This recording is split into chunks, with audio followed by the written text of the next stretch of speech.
What's up guys, welcome back to my channel. I am so excited to be making today's video. As you read in the title, we are packing for a trip today, which is incredibly exciting. I'm not going to say where we're going yet because that could be a fun surprise. If you'd like to see footage of the trip, please make sure to like and subscribe because obviously I'm going to vlog because I'm basic. But first things first, we have to pack, and from a frugal minimalist perspective, I think information regarding how to properly pack can be really valuable. So I'm sharing with you how I do that today. Kind of like so cool air blowing on my face, so I'm gonna try to turn this off.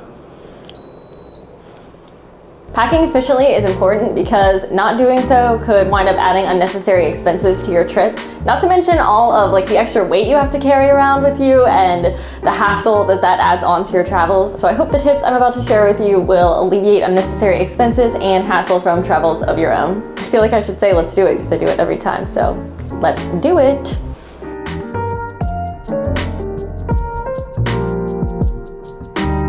All right, the first thing you want to do when you're packing is establish your parameters. So because we are avoiding the unnecessary expenses, our parameters are going to be whatever baggage the airline allows you to carry for free. So in most cases, this is just going to be a carry-on bag and a personal item. Aside from getting you around paying any unnecessary baggage fees, sticking with the items that are allowed for free is also great because you can keep them with you the whole time. And that cuts off a lot of hassle of the fear of losing your items or the time it takes spent waiting for the item to come around to reach you again on the conveyor belt. So it'll all around simplify your trip in my opinion. Be sure to check the dimensions allowable for your carry-on and personal item because I do think this can vary per airline. Hopefully in the editing process, I'll be feeling a little bit more motivated to just throw up the standard dimensions on the screen for you there.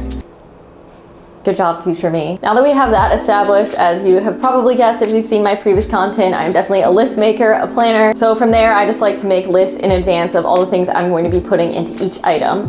Hopping straight into the personal item, I like to keep this to all the stuff that I know I might need to access immediately on the flight. So that stuff for me is going to be my laptop so I can edit on the plane, obviously my wallet, hand sanitizer, my passport, COVID letter saying that I can travel, book, if maybe.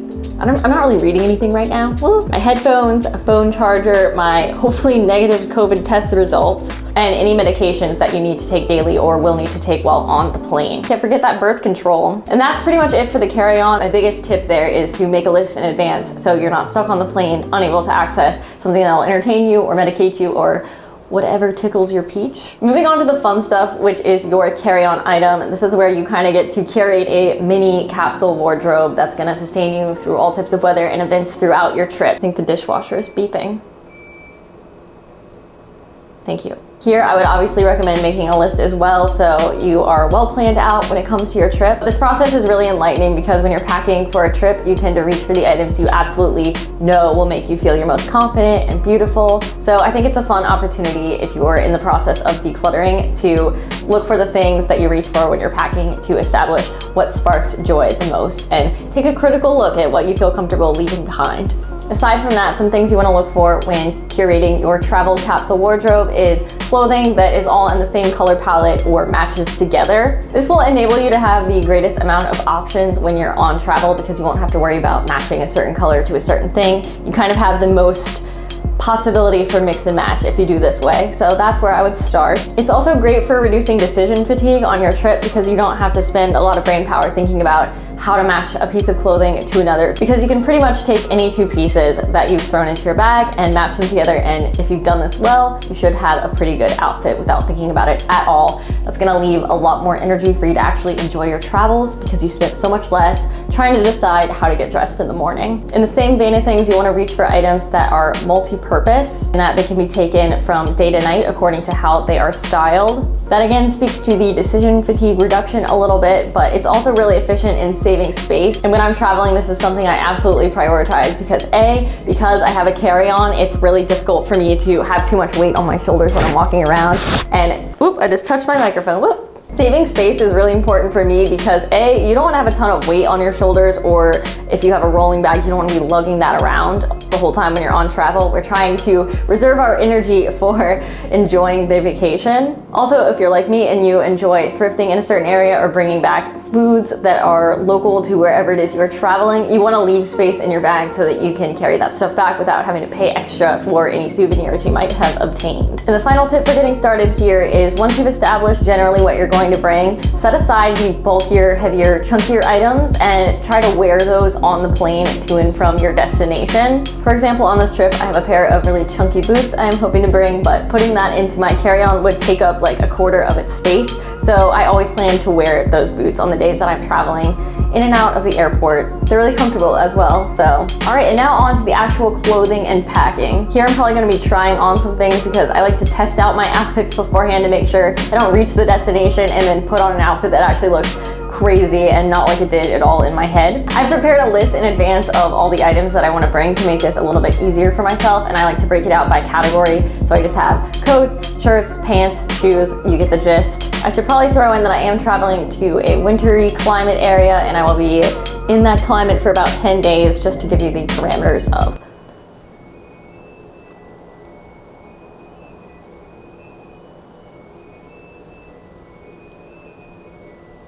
wouldn't be a video if the laundry beeping didn't interrupt it at least once. All right, so let's go through what I have selected to wear for this trip. 1, brown scarf. It be cold out there. For my coat, I'm just bringing one trench that can kind of be dressed up from day to night. It has a black and brown color palette, so it'll tie in nicely with my scarf, as well as all of the outfits that I will select to go underneath it. Debating bringing my leather jacket, but that's gonna be a game time decision when I see how much space is left when I put the rest of the essentials in there. I have this vision of wearing it with like patterned tights and a little cocktail dress and a leather jacket. I think it would be cute, but TBD on that one. And then I'm gonna throw in a black and white blazer. That's another thing that can be dressed up from day to night. You can pull it over the cocktail dress should the leather jacket not make it into the rotation, and you can wear it during the day as well. For shoes, I'm going to be walking a lot during this vacation, so comfortability is a really big thing, hence the chunky boots and my Converse. What both of these have in common is obviously comfortability and walkability and neutrality. Ooh, all of the adjectives. I can't exactly take those from day to night, but because we are doing some dinners on the fancier side, I will finally have the opportunity to wear my point toe black heels. A moment of silence for these poor heels. They're not the best quality. They're like 20 bucks from Steve Madden. Segue, but every time I say the word Steve Madden, I think of the scene from Wolf of Wall Street where Jonah Hill is like on the lewds and he's like, Steve Madden. Anyway, taking the chance to just spice things up with those shoes, and they are the perfect transition piece to take an otherwise casual outfit from daytime wear to evening wear. For dresses, I know I am definitely taking two. The first of which is this gorgeous all lace mini cocktail dress that my best friend Rachel got for me years ago. Ridiculously extravagant gift, and like just another time I don't know what I did to deserve such kind friends. But I never get to wear this, and I will finally have an opportunity on this trip, so I'm extremely excited. The best thing about this dress as well is that because it is a mini dress, you can actually tuck that into a pair of pants and get yourself a nice top out of it, so that'll extend its wearability a little bit longer. Same deal with the black cocktail dress. I mentioned it before, but you can actually get a top out of this if you just tuck the bottom into your pants. It's a classic little black dress. It is such a basic, versatile, amazing piece. I have plans to throw a blazer over this and throw on some tights with my chunky boots, and that is a perfect example of taking an otherwise nighttime dress into the day. Finally, I have a long sock dress I'm considering bringing. I think it'd be a really good airport dress because it's kind of just like sweatpants, but actually flattering. I have a black spaghetti strap top that's kind of like a mock corset, but a lot more comfortable. For day, I would probably do a blazer over this, pants, stompers, or Converse, something of the sort. But for night, I think it would look so good to just do that with like the long trench and then some leather pants and the heels. I'm gonna bring this black wrap shirt, which is definitely on the sexier side, but because of where I'm going, I think it might be appropriate to wear during the day. I'm of course going to bring my white silk button down because it's incredibly comfortable and it matches with everything and it goes from day to night effortlessly. And last but not least, introduce my cropped cardigan. And why, yes, I made this myself. I got this for $1 at the thrift store and just hacked off the bottom and hemmed it, and I am in love with how it came out. I'm so excited to wear it. There's always a special pride in wearing things that you made yourself. Onto pants, my very favorite category of clothing. We're of course gonna do a brown trouser. We're gonna do some black leather pants. Side note on these, I'm so proud of them because again, I dug them out of a thrift store in the middle of nowhere and they were like enormous and I had them taken in, so I feel like I personally had a hand in bringing these to the glory that they are today. They are real leather. They are so warm, but don't really make weird sounds when I walk, which is great. So yeah, I'm super pumped to wear these. I have new black jeans written on here.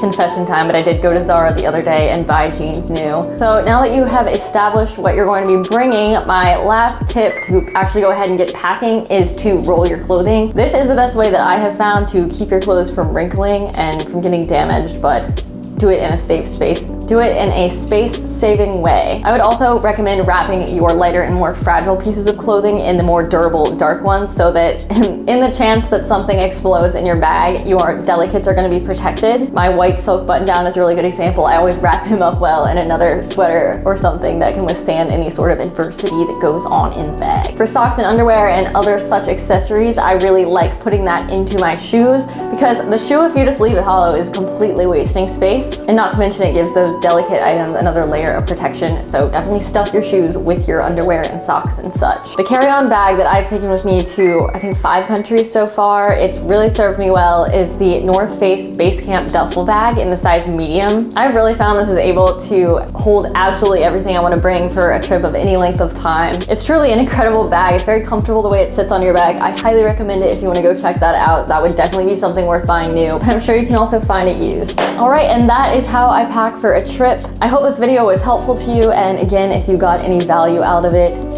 please like and subscribe. I would really appreciate it. Thanks so much for watching. Have a great evening. Bye.